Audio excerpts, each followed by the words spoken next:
I've made my way to a secret location after the roller coaster ride of profit and loss that has been the last 2 episodes. I decided to just get away and go someplace where I can relax, watch the horses run, but most importantly, get my confidence back and win some money. But it really got me thinking, why is it that I love going to the racetrack so much? When I took a little siesta between the 3rd and 4th races, I went back in my memory and I tried to remember what it was that made me so fond of the racetrack. I traveled deep into my subconscious mind, and slowly, from the deepest depths of my memory, images began appearing to me.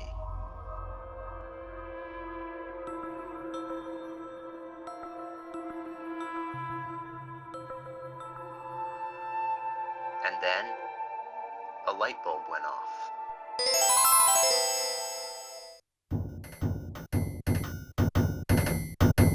Let's go back in time to the world of 16-bit graphics. Now, I know that in a previous episode I had said I was dead set on getting a Sega Genesis, but through a series of unexpected events, I ended up getting a Super Nintendo. It's a pretty funny story, I'll have to tell you at some time. So, I know you've heard of the Great Console War, but it's hard to truly understand just how different the world was back then. No one really had an idea of what playing a game in a 3D environment was like. For the most part, people were playing in a 2D world. It was like being on the Earth just before they discovered it was round. Very shortly, our minds would expand into 3D virtual space. But for now, we had 16-bit processing power, and that meant better sound, more colors, and new effects we had never seen before. Certain games were helping lead the charge into the future. The Legend of the Mystical Ninja for the Super Nintendo was one of those games. So I have a lot of fond memories of this game as a child, and now that I think back on it, it may have influenced me more than I've realized. It was a really cool mashup of genres for the time. It was an action-adventure game where you could explore villages, it was a side-scrolling platformer full of secret areas, and it was a light RPG where you could obtain and upgrade gear. Ninja Cats, enough said there. Visually, it was doing a lot of neat things for the time. It was very colorful and had a lot of animation on screen. Just look how this boss is semi-transparent, a really cool effect they used a lot. It took advantage of the Super Nintendo's Mode 7, a technology that was used to scale the size of sprites and rotate them in ways not previously possible. This was used to shift the environment around you and create objects which appeared to have dimension to them. Also, I love when they do things like this. Well, it's sort of disturbing how you hit this guy and knock him into that crawl space, but look how you can pop back and forth between layers in the foreground and background. It gave the illusion of having 3-dimensional space. Look at this is really fun. I know it's silly now, but remember, it was simpler times. But the most memorable thing for me in this game was the open, fully functioning world they created, which felt like you were living an adult life. Pretty much every single building you find, you are able to access. Some are stores where you get supplies, or restaurants where you get food. Some are just people's homes who added detail to the story. You could sleep at hotels and pick the quality of your room. I stumbled in here and you can enter a maze where you can explore and find hidden treasures. This was as close to 3D gaming as we knew it, and it was glorious. So this was amazing because it felt like there were no limits to what you could do, and there were time-wasting activities to engage in as you desired, which completely took you out of the reality of the game itself. And whenever you needed to, you could stop by a travel agency to record your stay and get a precious password. Look at this, it's like a novel. So I know what you're thinking, big whoop, all games have this stuff now. What's the big deal if this game had it way back then? Well, they didn't stop there. This is where it got interesting.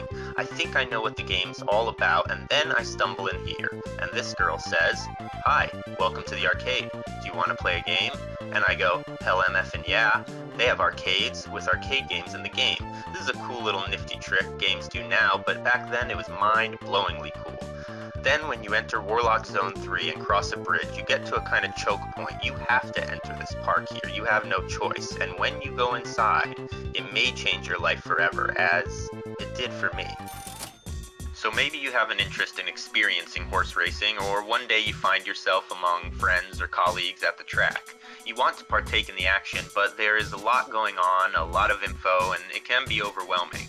I'm going to give you some simple, straightforward strats which will give you a decent chance at winning some money, but most importantly, these strats will ensure you enjoy your time at the races and let you relax. That's what going to the track is all about. A little getaway from the game, and an opportunity to soak up some sunshine and watch some beautiful creatures on display in top athletic form.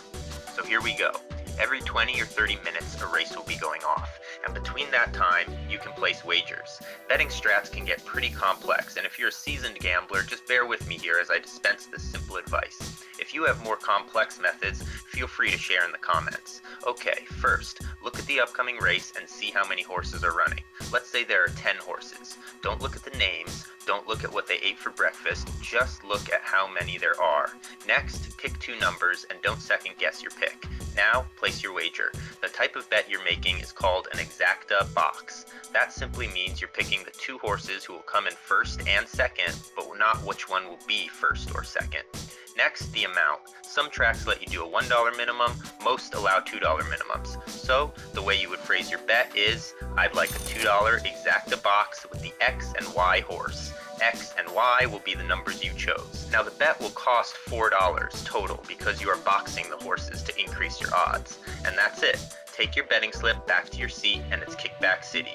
Using this simple method will ensure an affordable way to bet on a full day of races without breaking the bank and give you a decent chance at getting some returns on your money.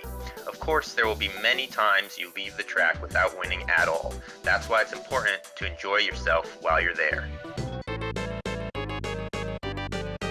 Okay, so once you get inside this so-called park, it may have sort of a carnival or circus atmosphere, but this is Sodom and Gomorrah under the big top, okay?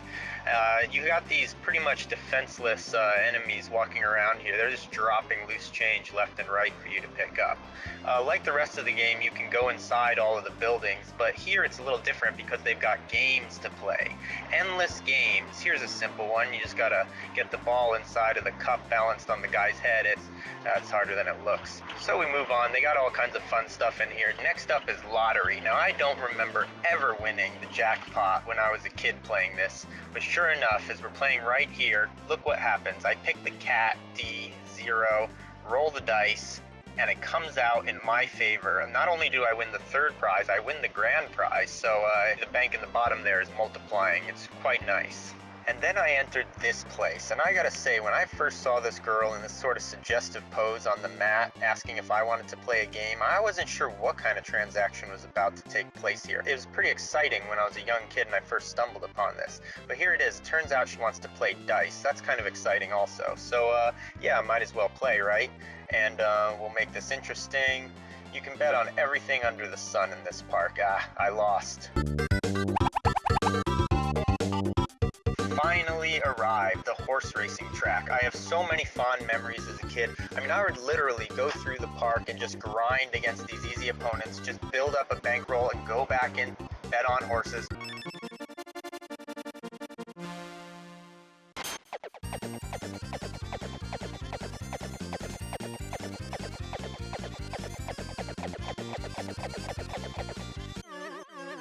So what started out as a little mini game turned into a major distraction. I spent entire summer days here at the track.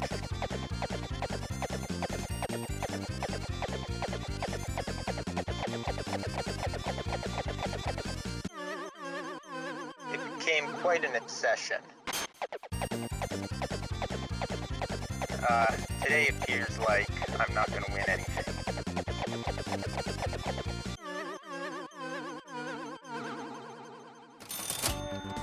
Okay, so here we are. Now this is pretty remarkable. I know I told you that it's very often that you walk away from the track and you don't win anything at all. Well, today was a good day. Today was a lucky day. I hit on an exacta right here on this horse race.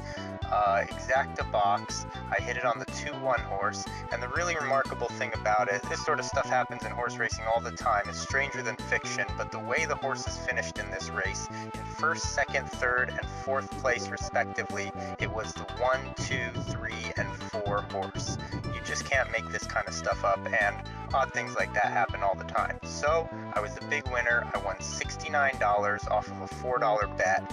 You know, when you account for the other wagers I placed in the day and the carne asada burrito I ate for lunch, you deduct that, and I'm walking away from the track flush with cash. The sky's the limit now. Easy money.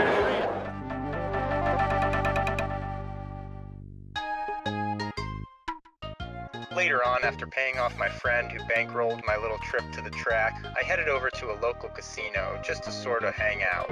I was sitting there dropping a few coins in the one-armed bandits when I slowly leaned back, exhaled, and gazed up at the ceiling. And as I adjusted my focus, a large portion of my life came full circle.